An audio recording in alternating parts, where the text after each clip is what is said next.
News 28 मराठीमध्ये आपले स्वागत आहे। आजच्या मोठ्या बातम्यांबद्दल बोलूया। सोलापुरात काळी रंगपंचमी, मराठा क्रांती मोर्चाचे भाजप नेत्यांविरोधात आंदोलन। राज्यभरात रंगपंचमीचा उत्साह पाहायला मिळत असताना सोलापुरात मात्र मराठा क्रांती मोर्चाकडून काळी रंगपंचमी साजरी करण्यात आली।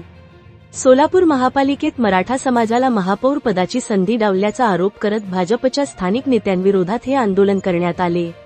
मराठा क्रांती मोर्चाच्या पदाधिकाऱ्यांनी सांगितले की सोलापुरात 1993 नंतर पहिल्यांदाच मराठा समाजाला महापौरपदाची संधी मिळण्याची शक्यता होती।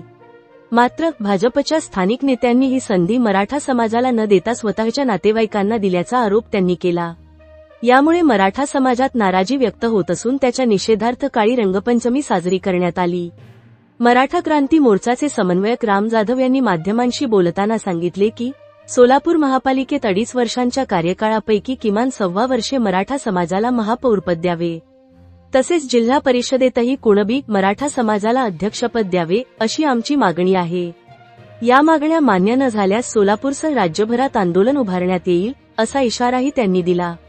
दरम्यान यंदा सोलापूर महापालिकेचे महापौरपद हे सर्वसाधारण प्रवर्गासाठी राखीव असल्याने या पदासाठी मोठी राजकीय चुरस पाहायला मिळाली। अखेर पालकमंत्री जयकुमार गोरे यांच्या नेतृत्वाखाली भाजपने आपला महापौर निवडून आणला आहे। मात्र या पार्श्वभूमीवर मराठा समाजात नाराजी निर्माण झाल्याने शहरातील राजकीय वातावरण तापले आहे। सुधीर रणनवरे, पुणे विभाग ब्युरो यांचा अहवाल। जिल्ह्याचे पालकमंत्री जयकुमार गोरे, आमदार देवेंद्र कोटे आणि शहराध्यक्ष रोहिणी तडोलकर यांनी मराठा समाजावर राजकीय अन्याय केल्यामुळे आज मराठ्याने काळ्या रंगाने रंगपंचमी साजरी करून त्यांचा निषेध केलेला आहे। 1993 नंतर प्रत्येक समाजाला प्रत्येक पक्षाने तिथं महापौर करून तिथं संधी दिलेली आहे। ज्याच भाजपची सत्ता आल्यानंतर आम्ही भाजपच्या वरिष्ठ नेत्यांना आम्ही मागणी करत होतो की तुम्ही मराठा समाज तिथं महापौर करा, कारण सर्वसाधारणसाठी तिथं जागा आहे। आमदार देवेंद्र कोटे यांनी त्यांच्या भावजेला महापौर करून ओबीसीचा तिथं आमच्या समाजावर मोठा अन्याय केलेला आहे। 2.5 वर्षांनी ज्या रोटेशन पद्धतीने तुम्ही ज्या चिठ्ठी काढताल तुम्ही ते चिठ्ठीमध्ये सर्वसाधारणसाठी जागा तिथं नसणार आहे। तिथं ओबीसी पुरुषची जागा, एससी पुरुषची तिथं जागा असणार आहे।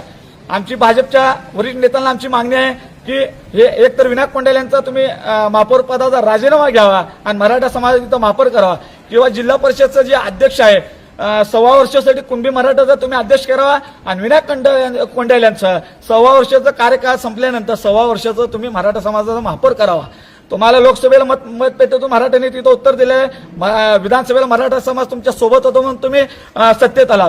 जिल्हा महापौरची निवडणूक, जिल्हा परिषदचं निवडणूक होतं, भाजप तिथं 55+ जागा निवडून आणण्याचं त्यांनी स्वप्न पाहिलं होतं। मराठ्यांनी त्यांना 38 जागा तिथं जिंकून दिलेल्या आहेत। फक्त आज जर तुम्ही मराठा समाज न्याय देण्याची भूमिका घेतली नाही तर ह्या आंदोलनाचा होणार सोलापूरचं महाराष्ट्रात दिसेल आणि येणाऱ्या प्रत्येक निवडणुकीला तुम्हाला मतपेटीतून मराठा उत्तर देईल।